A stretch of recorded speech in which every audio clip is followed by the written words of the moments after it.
Hello and welcome to Meet Me in Tennessee.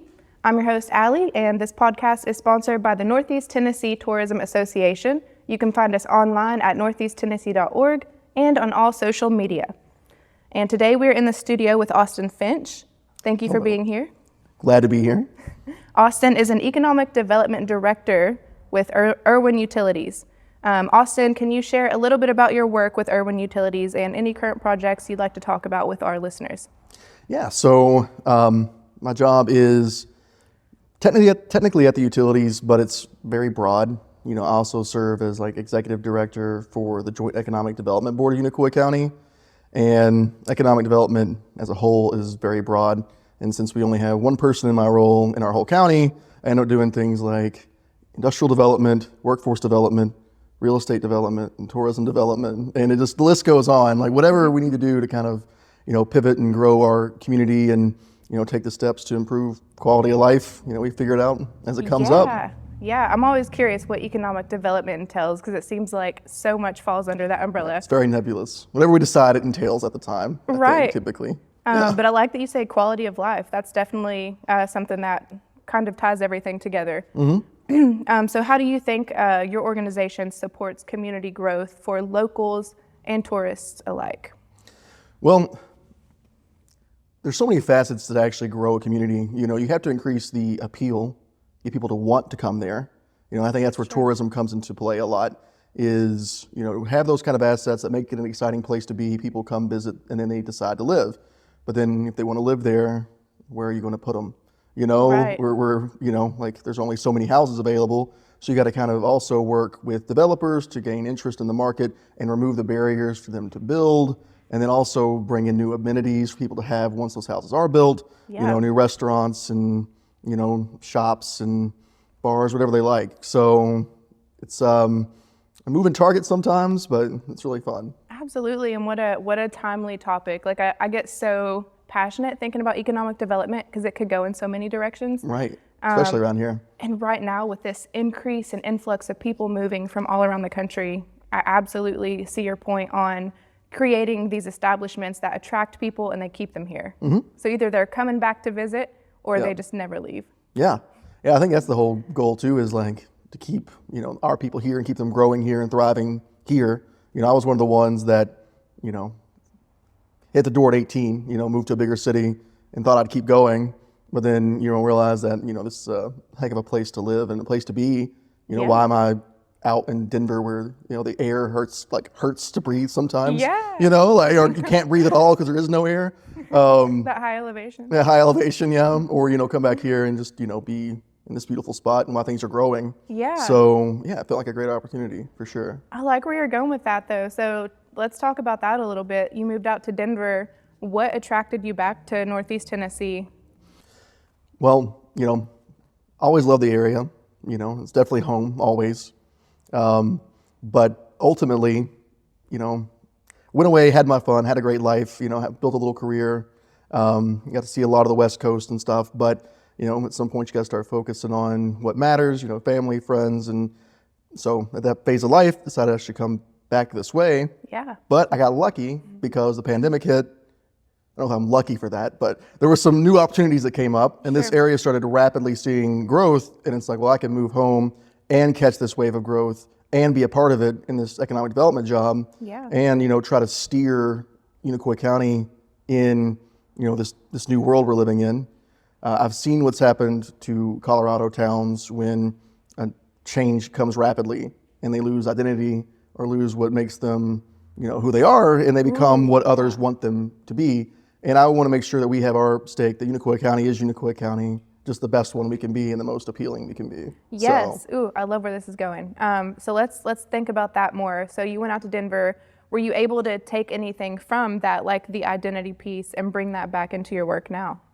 The identity of Colorado or mountain towns, or just talking about how the rapid growth out there, you say they may have started to lose their identity as a smaller entity. Yeah. So you're able to now think of Unicoi as this place that has its own culture. Right. Yeah. So I believe it is, separate. Some people ask me, a lot really, oh, well, if you're economic development director, what do you want it to be? Who do you want to be like?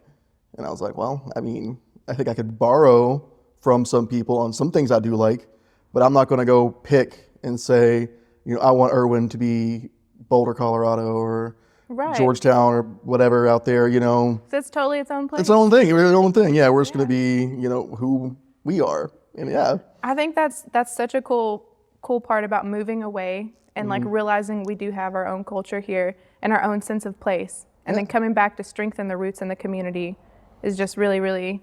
Yeah. Well, I don't think this area appreciates itself well enough, like individually. I think it's something that I don't know, it's almost like a chip sometimes it feels like we don't see our potential or our value and kind of see us as second tier or lower. Yeah. But yeah, it's like, no, this is the place people want to be. Outside looking in, Yes. they see this area as a great place to be, and particularly Unicoi County as a place to be, Yeah. And that's my stance at least, but. Yeah. So thinking about Unicoi County and Erwin, what are some natural resources, attractions, events, or items that put Erwin on the map as a visitor destination? Well, we are Tennessee's trail town and have been, since the trail was founded. We, have 54 miles of Appalachian Trail in Unicoi County, right down the main ridge there. Yeah. It comes right down into town, and you can, stay at iconic hostels, take a quick shuttle ride over to downtown. Hikers spend their 0 days there because, not only is it just a good waypoint, but in the resources you have, but we also have the Noachucky River, which Right. is the last great free-flowing river in the state. The rest are dammed, and lakes are great, but river activities hold their own spot in the minds of tourists, and we have that. And some of the best rapids in the world, according to some magazines. It's world class. Yeah, absolutely. Yeah, you've been there. Yeah. So I think it was Outdoor Magazine, Rafting Magazine, something like that had it. But especially for out east, we have some of the best options. We have a new outfitter, rafting outfitter that just moved in from, Colorado because they see the potential here. Yeah. And talking about Blue Ridge Paddling? Blue Ridge Paddling, Yep. yeah. Yep, so we have Blue Ridge Paddling, we have USA Raft Adventure Resort. It's absolutely a world-class river. People come from all over, and we think about like Noli Fest and Soul Slam Mountain Jam, bringing in thousands of visitors to the state. Yeah, yeah. And in Right, their own right in unique your little zone. funky way. Yeah. Yeah. Yeah, so, What it's a special place. It really is. Yeah, and it's like this, very just well-situated, mountain town. Any direction you're going in or when you're heading towards mountains, which is, uncommon with interstate access. So you're, out of, my door, downtown Erwin, I'm 40 minutes to downtown Asheville, which is a whole different world in and of itself. But just right over the gap. Yeah, and then 20 minutes to Johnson City. And, I got lakes and, things not too far. We got a new mountain bike park open, the Naked Mountain Bike Park. We're working on expanding. Thanks for bringing that up. Yeah, we're looking at, trying to grow that, working on a grant application now. Miles of mountain biking trail coming to Erwin. Yeah. On top of the existing. Yeah, and it's very 52% exciting. national forest. So all that land there is protected. It will always be beautiful as long as Fills my soul. I know, yeah. Yeah, as long as the government exists for however long that may be, but it'll be there. So nestled, well positioned, and it's got all the things that I think people, when they want to come to this region, have. I think it's just our goal now to kind of brand that identity. Even my friends who come from like where I went to school in Louisville, Kentucky, or from Colorado, when they say they're coming to Unicoi County, oftentimes they'll say they're coming to Johnson City and spend no time in Johnson City itself. It's about brand recognition, I think. And I'm happy to be in with Johnson City as far as what it has to offer and what we complement, but we got to make sure that we, you know where you're at when you're doing the things in Unicoi County too. Yeah. And spending money there. Absolutely, of course. Yeah. Of course. I love this industry so much because we were just talking about how supportive it is, and our neighboring cities and towns all want to see each other grow. Yeah. Because we bring people here and then they branch out. And Johnson City does a great job at their identity, go all out in Johnson City. It's kind of like the base camp, like the bigger city, but then Erwin is known for the accessibility to the outdoors. Yeah. So you were talking about mountain biking, rivers, and we're talking, kayaking, paddleboarding. Now one-wheeling, which is coming on strong at USA Raft. And then He's going to talk that one into existence for sure. For sure. But then we have what's the trail in Erwin? that kind of follows the Nolichucky. It's a little more calm. Like the linear trail? Yes, the linear trail. So a city-run park, miles long, one in town to the other. So we have accessible trails for all skill levels in Erwin. And then you talked a little bit about folks coming off the AT and spending their 0 days there. Mm-hmm. It's a perfect accessible town because it's all so confined. Yeah. I mean, you can, go downtown and you can walk to the grocery store. Yeah. You can walk to the coffee shop. It's very walkable. Tap room. Yeah, very walkable. And that's something that, when I picked my house, and, some people are like, why would you pick a house in town? Like, you need to live, like, away from everybody. And I'm like, I want to be able to walk out my door and go see friends, go to a coffee shop, go to a restaurant, a bar, an art gallery, the dream. Music shop, whatever we have got. Kids, like biking your kids to school. Like, that's something I always consider. Yeah. Living close enough to do that. Imagine putting them on a bus for an hour, or having to be in those bigger cities where they have like depots where they go and wait and then go on Subways. Something Subways, we don't even think about. Yeah. Wow. Let's talk a little bit about Erwin's downtown, because that's kind of booming right now. We have a couple new shops down there. Yep. Can you talk a little bit about any kind of new restaurants, or I know there's a new plant shop? Yeah, things are, moving and shaking for sure. So one of the things we were missing for a long time was a proper restaurant. We had little eateries or, sandwiches or some pretty smoothies. Awesome country diners. Yeah, like the Meat and Threes. Yeah, those are, they're iconic, but we didn't have one that like really fit the tourism demographic we were going after. And it wasn't a market thing. It was a difficulty in finding the right space in downtown. And luckily, the Economic Development Board worked with the town of Erwin to create some incentives, one of which was just a hood grant. Like, we'll help you get the equipment you need to build this space out correctly, and then get this restaurant open. Is this part of that kitchen project? No, that's Okay. a separate project. Okay, Yeah. I wasn't sure. That's in town of Unicoi, and that's essentially a business incubator, which I think we should be doing a lot more with soon, as to how we're going to get people starting, their careers and dreams in Unicoi County. Absolutely. One of the best things that people really underestimate, and I got to figure out how to get this story out there, is like the average age of the new entrepreneur in downtown Erwin is probably about 24 years old. We have an 18-year-old who started a bakery with support of local, I helped her a little bit with, a marketing grant we had, and plugged her in with some local investors who, believed in her and her sister's potential. And now, so our, Cornerstone Bakery is... What's the name of the bakery? The Bellflower Bakery. Ooh, I've not been there yet. Yeah. Okay. Great. Like the best bread and the best, hands down, some of the best baked goods I've ever You said had. 18? I think she might be 19 now. Okay. Yeah, but still, yeah, nonetheless. like graduated high school like last year and is now running a bakery. Very well, I might add. Yeah. And with local support. And then, we have a place called the Groovy Smoothie. Love the Groovy Smoothie. Yeah, local graduate. It's a must. Alex Peterson, yeah. So she, 24 years old. That's so cool. Michael owns a tap room. He's now 30, which I guess is So debatably young. This young workforce is like coming up and like initiating these small businesses, There's which is just so awesome. Community support and lower barriers of entry means that they can actually go and make something happen in Erwin. And they are. And nail salon, she's 21, 22. And just in the restaurant here, he's in mid-30s. It's like, there's so many ways to get people actually, rolling when, you have a community that is willing to back you. Yeah. And the bigger the place gets, the higher you get lost in all the commotion, right? Sure. But there it's like, people are very dedicated. Like, I know this person, I want this business to succeed. I'm going to go show up for them. And what a great supportive entrepreneurship community we have here in Northeast Tennessee. Absolutely. Sync Space, Founders Forge, just some really, really awesome leaders helping these people to get their dreams up and rolling. Yeah. Do you, in your position, do you work with the university or these entrepreneurship organizations in helping get these kids started? Yeah, so these have been really at least these particular smaller businesses have just been more by your bootstraps, and it just comes down to cash. They know what they want, they know their business model, just help them get started. We have some grants coming from the state and other places that are going to actually bring in training from a high level to help them, be better at supply chain, be better at, kind of how to order in mass to save money, and maybe collective ordering for the whole town. Yeah. If you could bring in one order of your wholesale food. You can make it cheaper for everyone. Those kind of things are the strategies they're going to teach. But I work with, those other organizations, universities, those, I guess you call them incubator spaces and stuff too. Really try to brainstorm and figure out the bigger ideas for other projects we have coming. We're going to be renovating and redeveloping the old CSX General Office building.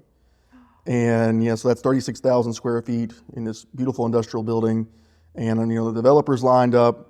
We're getting all the proper documentation, which is a lot harder than I expected, but it's, everything's, working with the railroad is, has its challenges, but, we're lucky to, get that accomplished. So, and try to bring in some additional support from those organizations. Like, how are we going to make this building a hub to bring back energy and life and youth and families? Yeah, and we have big backers too already. Really? Locked into place, yeah. Like people who are willing to invest in this vision for the future of Unicoi County. And yeah, so these projects like stoke my fuel. Like it gets me so excited. I know, yeah, and everyone's going to be a different place in like 2 to 3 years.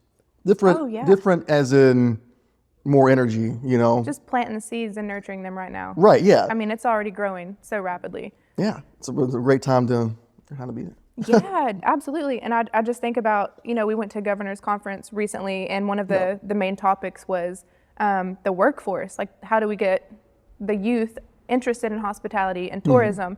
And I just think like you have such a significant role in doing that by incubating and supporting these new businesses coming to town. Yeah. It's so important. I hope so. I hope it matters. Hope we, It does matter. Yeah. How are we going to like create that pipeline, of get students wanting to come back to, once you're in high school.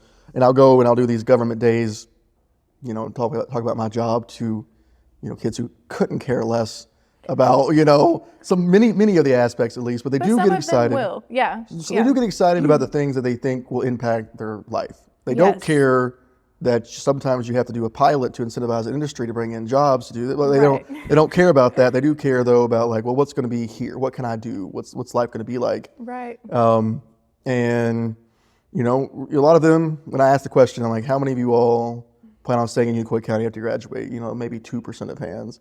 How many of you all plan on leaving and never coming back? And the percentage is a lot higher. Right. I remember being that age though and just wanting to go as far away. Well, yeah, it was me too. I'm just like, I'm going to go off to the big city. I want to go change the world. And, I think, changing the world's a great idea in theory. I think we all have to accept that maybe if we want to make a difference in the world, we can't change the whole world, but we can change our pocket of the world. Yeah. And that's kind of my goal now. We can start right here in our community. Yeah. Yeah. If everybody had that mentality, how great would the world be? Yeah, and I think it's great that you're sharing your experience with these kids, because just by them seeing you make a difference, I mean, you never know who that's going to inspire down the road. Yeah. Or just at least let them know, like, you can go off, do the things you want to do, go get some education, some experience. Yeah. But if you have something to bring back and contribute, we'll help you. Absolutely. Do that. Yeah. Like, go explore and bring back your knowledge and help us grow. Yeah, bring back your knowledge and some investment if you can find it. So how do you think that, in terms of state visitation and tourism, how can that act as a tool to promote sustainable development in our region? And we can talk specifically in Erwin. Well, I think this region in Erwin has the same problem. Erwin to a higher extent than the more broad region. We're graying a bit. A lot of retirees are moving in, our population is retiring, and youthful people have moved out.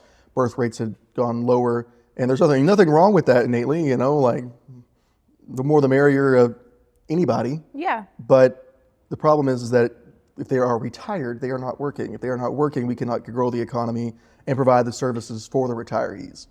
So how do you enhance the appeal to young people if you don't have young people already here to enhance that? Sure. So tourism serves as that kind of vehicle where basically if I can create something that will attract people from elsewhere to spend money and sustain it, that same piece will attract people to move to experience and be by that. Our generation, the one younger than us, is very experience based. And, basically this is going to enable and sustain, a new kind of lifestyle. Yeah, and I think it kind of goes back to when you were talking about like new infrastructure and talking about the new river park. Yeah. That's a clear asset that could attract that younger folk who may come here as a destination and may end up moving here to start a bakery or, or whatever. Yeah. So, sustainable infrastructure. Lasting, publicly available, infrastructure. I think that's the big thing. And while Building we're exploring a blocks. river park, while we're exploring better access to that, why we make these steps is to make sure people have, things to do accessible and easy in Unicoi County. Yeah, and just revitalizing like our downtowns. And these are the things people want to see, and not every generation views it all equally, either. But I don't think that's necessarily the point either. There's something for everybody. Is kind of the goal. Yeah. Yeah. Sweet, and I think Erwin does have a little bit of everything, a little melting pot for everybody. Yeah. Especially for the outdoor adventurer, though. Right. I mean, can't help but capitalize on that. Like it is an outdoor adventure destination, hands down. Oh yeah. So I think we've kind of covered. I did want to talk a little bit about festivals in Erwin, like the Apple Festival and the Great Outdoors Fest. Yeah. So we've actually the Apple Festival has been an anchor for a very long time. You should probably know the exact amount of decades, but I think it's like 50. We're at 50, been around 45. for a hot minute. Long time. And it brings a great crowd and very wholesome, it's a very southern event. First weekend in October, I believe. Yep, it is. Yeah, it's a great time to be in Tennessee in the fall. A lot of craft vendors, great food, music. It's a great time. Yeah. All the local honeys and apple butters. Yes, which you have plenty of both. But it's it's like how are you gonna have that broader appeal too? Like what's next?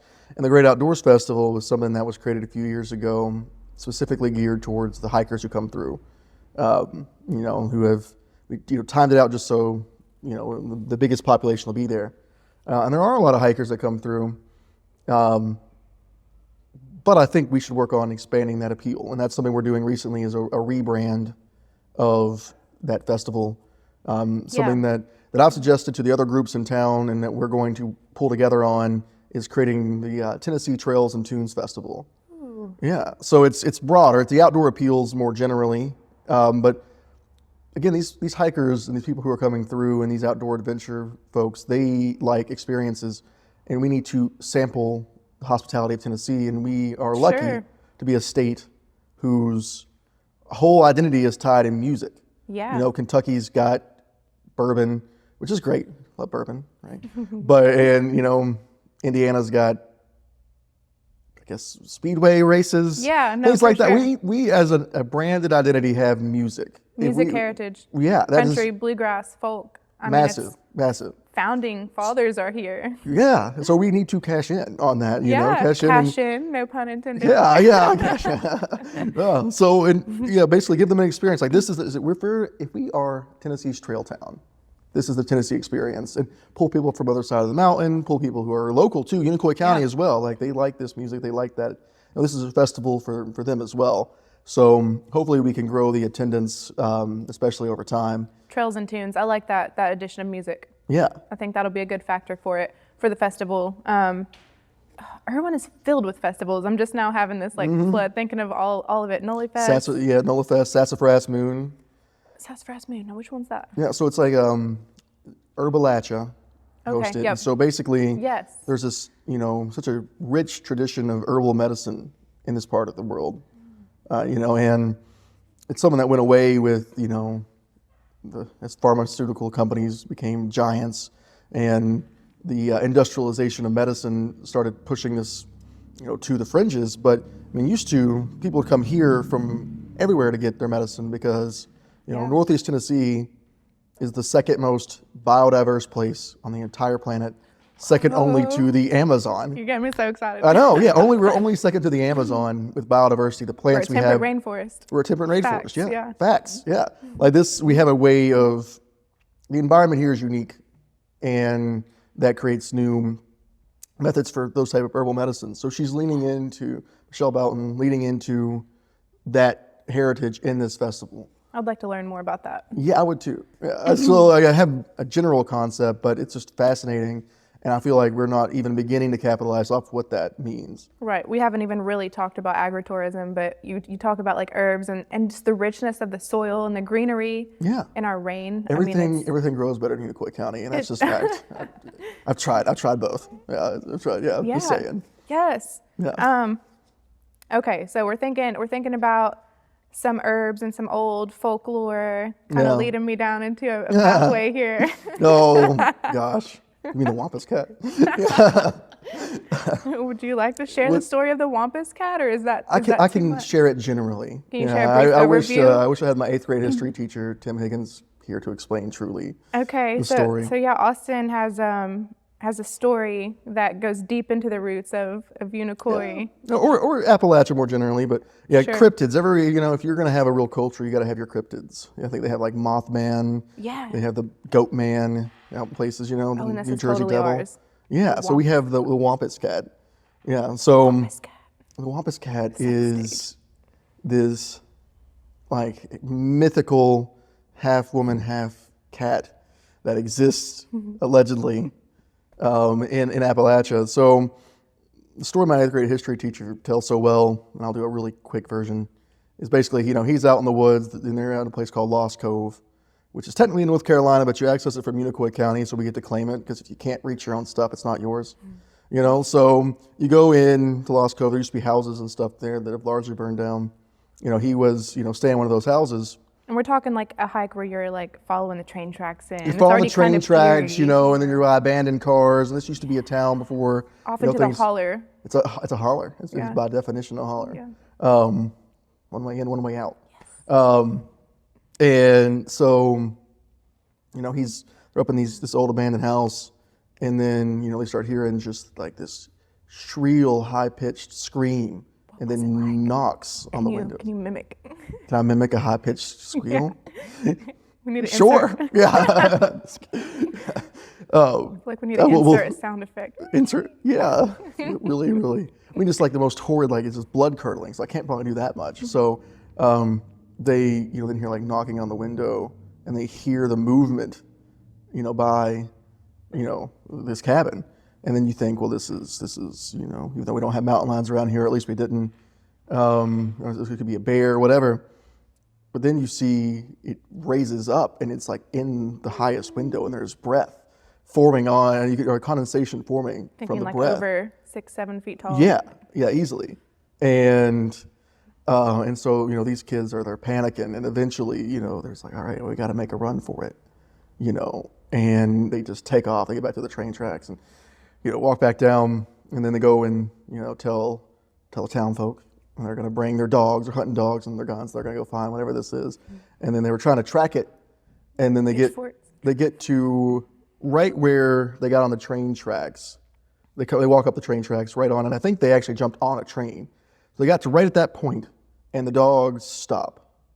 They won't go any further, chasing whatever this is. And the story is basically that a medicine doctor, witch doctor, whatever you call him, of a Cherokee tribe, cursed a woman for, she hid underneath the pelt of a mountain lion, and, came and snuck somewhere she wasn't supposed to be, and her curse was to forever be half woman, half cat. Half woman, half cat. Yeah. Dun, dun, dun. Yeah. So that's such a good story. It is. Through Tim Higgins' lens, it's even better. But yeah, it's and I think, despite the fun of it, I think it's something called a Wampus cat, but it's that rich cultures have legends and myths and all those things. And it's growing up here, and then if you come for yourself to experience a hike, there is just this feeling in the woods of this. It's Appalachia. Yeah. I mean, it's ancient. It's These ancient. Mountains have been around for 500 million years. There have been 2 Rocky Mountain ranges in the time there's been 1 Appalachian range. Do you know that? No. Yeah, the original Rocky Mountains eroded, went under the sea again. There's only a few things left, like Gardens of the Gods, things like that. Yeah. And then they rose again, and all in the same time the Appalachian Mountains have still existed before and after. So cool. Yeah. I mean, it's so cool. There's just so many stories here. Yeah. So one of the oldest mountain ranges in the world, and it's just like an old, I don't know, it's an old energy to it. I don't know. There's Yeah. just such a good vibe about it. And I mean, it's cool that you can still hike to Lost Cove and see this kind of resemblance of an old town, what used to be. Yeah. Just very, very special. Thank you for sharing that. Yeah, of course. Yeah. So we'll switch it up a little bit to learn a little bit about you, about Austin, aside from your position. Where are you from originally? So it's kind of complicated. I was born in Louisville, Kentucky, and then mom's from down here in Sullivan County. But so my parents split up at 3. She moved back to Blountville, and so I went to school there until I was 10. But I'd always do summers in Louisville's, holidays in Louisville's, every other weekend in Louisville.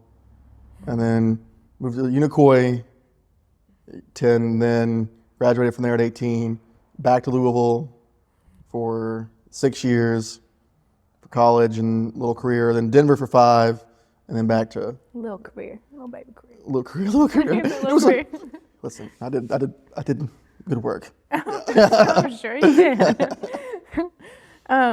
What kind of music do you enjoy, and do you play any instruments?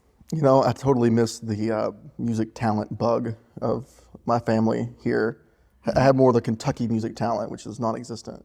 I was gonna say, what does that entail? Nothing. Violin? Yeah. Bad shower singing is really all it is. No, and then so music all over the place. I love older music. I love some 60s and 70s music. Really? I love, yeah. Like who? Well, like Beatles? Like what? Beatles? Well, of course you like the Beatles. Like, who doesn't like the Beatles? Love some some Fleetwood Mac or what's some other good examples. I'm kind of just picky on my songs, but just what's those classics? So the 70s, 80s pop genre, I guess, really. Yeah. What's the first song that comes to mind when I ask what your favorite is? It'd be like Listen to the Music by the Doobie Brothers. Oh, okay. Yeah, it's just okay. like, not that I'm... Can you just sing a little, your favorite verse? No, sorry. You can't have that on tape. I tried to just... Yeah. Okay. No, it's just happy, it's upbeat, Yeah. Yeah, it's good. Doobie Brothers overall are good, but not necessarily... I don't know, I pick more songs than bands. And now I kind of like more like the alt rock, alt pop, indie. Is that like newer stuff? Yeah, I don't know. I feel like music peaked in the 2010s. It's been going downhill since then, but I think that's just part of aging. But we have local bands here that are still rising and... No, well, around here, the talent is limitless, and I'll support them no matter what they sound like, Just kidding. No, it's good. Oh my goodness. Okay, so what is a favorite restaurant in Erwin and a favorite way for you to spend a day outside in your area? Yeah. All right, so favorite restaurant, it's like Clarence's Drive-In. Oh, of course. Which is like such an anchor. It's got to be Clarence's. Yeah. Even though I've heard a rumor that closed, I had to go double check that. I should know that already, but I was gone for Thanksgiving, like just kind of abruptly. Yeah. Well, they were trying to sell the business, and so I'm really hoping we can find a way to keep something like that going. But yeah, the interest of younger entrepreneurs is in different sorts of culinary creation. So how do you keep something that's so traditional going? Yeah, and that's a whole another topic. That's happening in other cities. Yeah. Yeah, and it's something that the challenging part of this job is being able to jump on all these different things at once. Oh, for sure. Because you don't want anything to go wrong, but it's just it can be a lot. But to keep those anchors and traditions of home cooked meals and these recipes that have been passed down for generations. Yeah, get the best biscuits and gravy of your life and 2 sides for like $6. Oh yeah. Yeah, and then I go in Denver and I look the wrong way and I spent $30. We've been so spoiled. Yeah, we have. Yeah.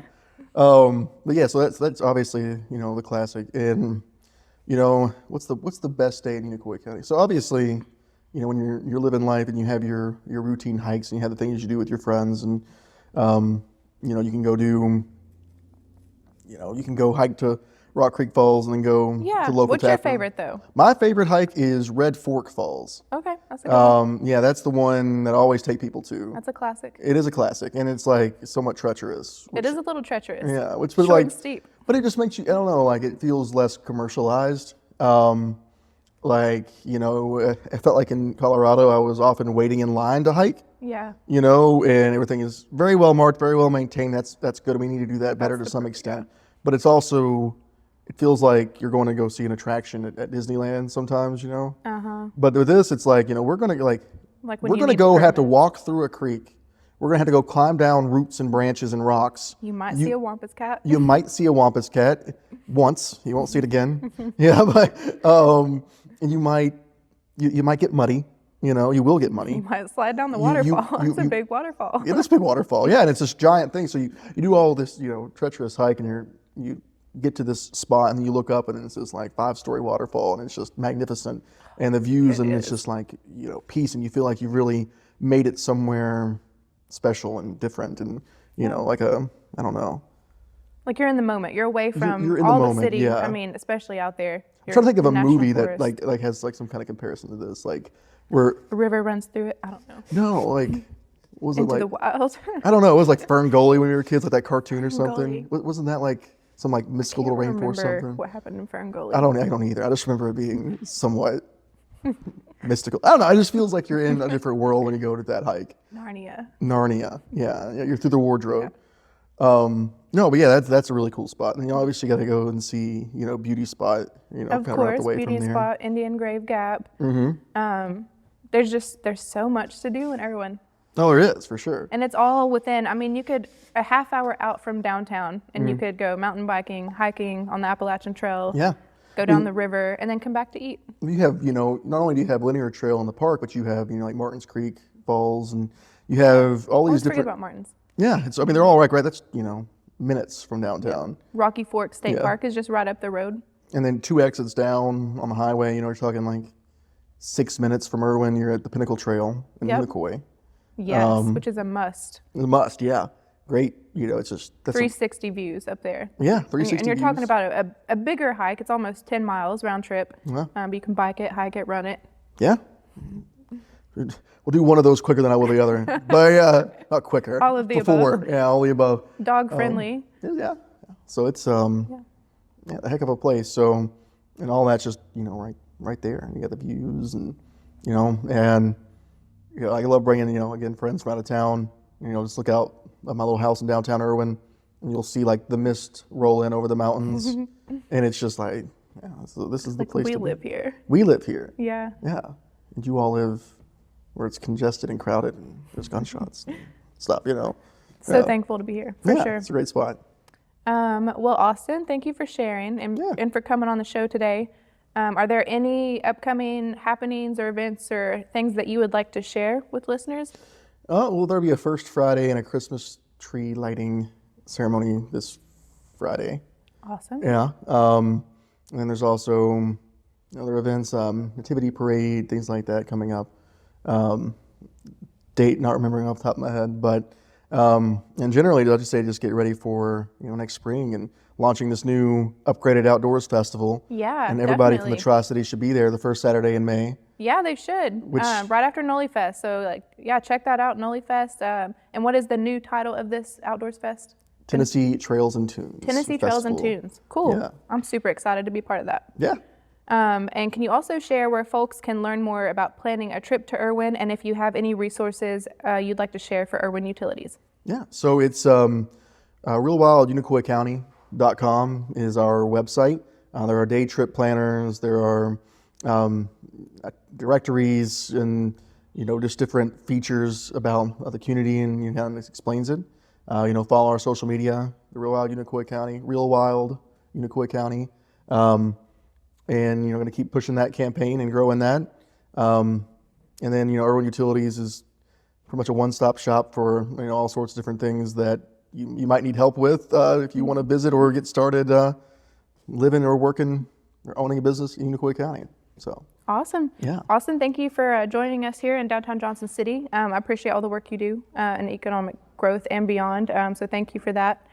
And to our listeners, for upcoming events and happenings in Northeast Tennessee, be sure to follow us on all the socials and check out our website at northeasttennessee.org, where there is more up here to do, see, and be when you meet me in Tennessee. Thanks for tuning in.